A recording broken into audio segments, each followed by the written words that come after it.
Assalamualaikum warahmatullahi wabarakatuh. Saya Nur Basirah Liana binti Ramli dari SK Sungai Su ingin menyampaikan sebuah pengucapan awam yang bertajuk Bahasa Penyatu Bangsa.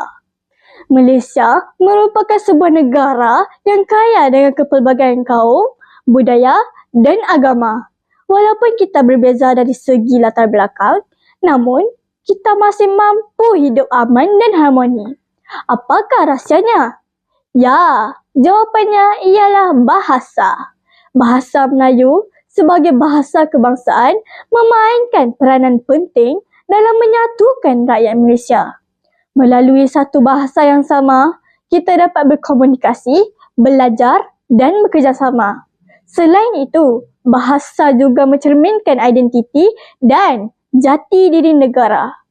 Penggunaan bahasa kebangsaan yang baik menunjukkan bahawa kita cinta akan negara. Bahasa yang beradab akan melahirkan masyarakat yang saling menghormati dan memahami antara satu sama lain.